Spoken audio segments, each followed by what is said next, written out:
Hello, and welcome to the conversation at airsafe.com, sponsored in part by Speedbreak Publishing, your source for online safety information. I'm your host, Dr. Todd Curtis, the director of the airsafe.com Foundation and the creator of airsafe.com, your reliable source of airline safety and security information since 1996.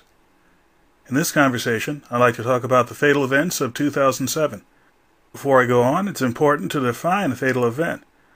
The definition of a fatal event is any circumstance where one or more passengers on an aircraft flight die from causes that are directly related to the operation of that aircraft. The fatal event may be due to an accident, or due to a deliberate act by another passenger, a crew member, or by one or more persons not on the aircraft.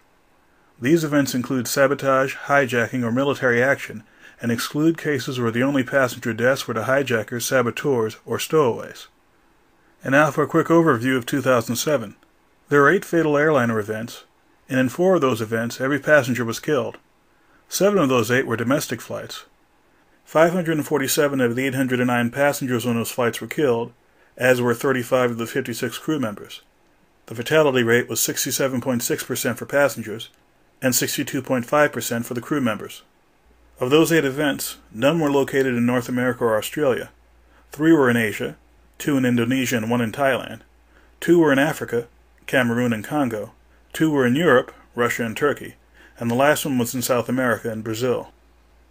The first event was on the 1st of January 2007 and involved an ATAM Air 737-400. The location of the event was near the island of Sulawesi in Indonesia, and all 6 crew and 96 passengers were killed. It was a domestic flight going between the cities of Surabaya and Manado, and it crashed about halfway through the flight just to the west of the island of Sulawesi. Several months later, in August 2007, the flight data recorder and the cockpit voice recorder were recovered from the bottom of the ocean. This was the 61st fatal event involving the 737 and the 4th involving the 737-400. Coincidentally, the next event, on the 7th of March 2007, also involved the 737-400, this one from Garuda Airlines. The crash occurred at Yogyakarta, Indonesia. 1 of the 7 crew members and 20 of the 133 passengers were killed. This was a domestic flight from Jakarta to Yogyakarta, where the approach at the destination airport was at a higher than normal speed. The aircraft departed the runway after landing, crossing a road, impacting an embankment, and catching fire. This was the 62nd fatal event involving the 737 and the 5th involving the 737-400. On the 17th of March 2007, a UTair Tupolev 134 crashed in Samara, Russia. All 7 crew members survived, but 6 of the 50 passengers were killed. This was a domestic flight from Surgut to Samara. Visibility at the destination airport was significantly below minimums for the airline and for the airport. The aircraft experienced a controlled flight into the ground short of the runway by about 300 meters into the right of the center line. This was the 29th fatal event involving airlines of the former Soviet Union since 1990. The next event, on the 5th of May 2007, involved a Kenya Airways 737-800 at Douala, Cameroon. All 9 crew members and 105 passengers were killed. The aircraft was on an international flight from Douala, Cameroon to Nairobi, Kenya. It took off from Douala, rose to about 3,000 feet, then descended rapidly. It crashed in a swampy area near the airport. This was the 63rd fatal event involving the 737 and the 2nd involving the 737-800. We'll be back with the rest of the events for this year after this brief message. This annual review of fatal events is just one way that airline accidents and airline safety is measured by airsafe.com. If you're an aviation safety professional, or someone who's interested in the study of aviation safety and aviation accidents, one of the things you have to do is be able to systematically ask and answer questions involving aviation safety data. Fortunately, there's a book out there that can show exactly how this can be done.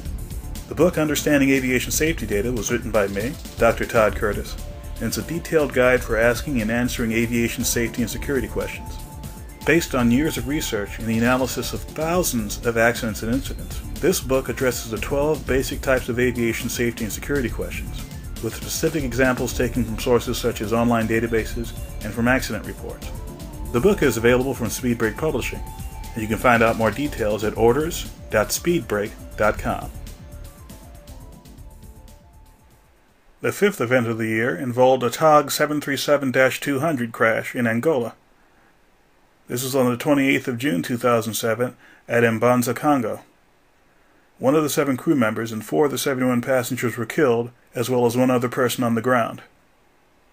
The aircraft was on a domestic flight from Luanda to Mbanza, Congo. The aircraft undershot the runway and had a right main gear collapse. The aircraft then struck cars and buildings near the runway. This was the 64th fatal event involving the 737, and the 47th involving the 737-200. This next crash, on the 17th of July 2007, was also the one that involved the most fatalities. This was the crash of a TAM A320 aircraft at Sao Paulo, Brazil. All 6 crew members and 181 passengers were killed, as were 12 others on the ground. The aircraft had been on a domestic flight from Porto Alegre to Sao Paulo. The aircraft landed but then departed the runway, going down an embankment, crossing a major highway and hitting a building where it caught fire. It had been raining during the landing attempt, and the spoilers, which is one of the braking systems used after landing, didn't activate after the aircraft landed. This was the 7th fatal event involving the A320. On the 16th of September 2007, an MD83 from 1-2-Go Airlines crashed at Phuket, Thailand. 5 of the 7 crew members and 85 of the 123 passengers were killed. The aircraft had been on a domestic flight from Bangkok to Phuket. It was raining during the landing attempt, and the aircraft was not able to stay on the runway, departing the runway and catching fire. This was the 13th MD-80 series fatal event, and the 7th for the MD-82.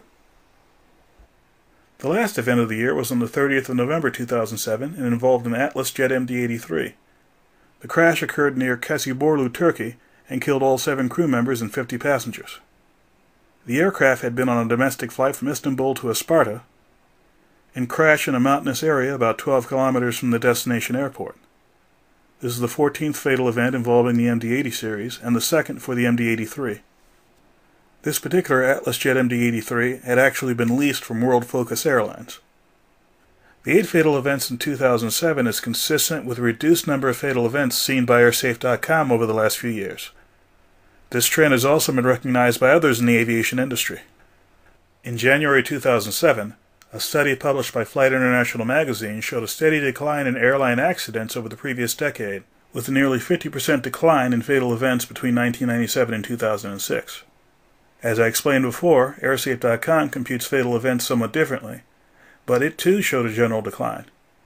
During the 10-year period of 1998 to 2007, there were 111 fatal events.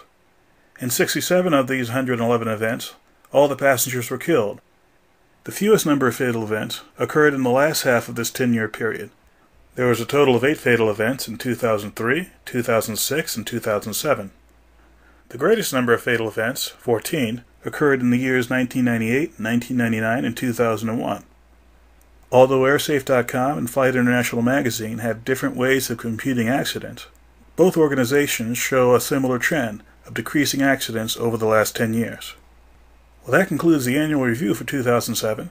I'd like to add that if any of you out there would like to have permission to use any audio, text, or video, either from this podcast or from the website, please contact airsafe.com at tcurtis@airsafe.com. I'd also like to take a moment and tell you about my latest book, Parenting in the Internet, which is published by Speedbreak Publishing. It's a practical how-to guide for the parents of online children, and has hundreds of free resources both for free software and for free online information. To find out more about the book, please visit the website at orders.speedbreak.com. Before we end the show, I'd like to remind all my listeners that this podcast is produced by the airsafe.com Foundation. This nonprofit organization is responsible for this podcast and for a variety of other efforts to further the public's understanding of aviation safety and aviation security. For information about the Foundation or to make a tax-deductible donation, please visit the Foundation at airsafe.org. For more information about airline safety, you can find us at airsafe.com. That's AIRSAFE.com. Or type the words airline safety into your favorite search engine. We're probably on the first page of results. Feel free to send us feedback at feedback.airsafe.org. You can also see all the podcasts in this series if you visit podcast.airsafe.org. Thanks for listening, and we'll see you next time.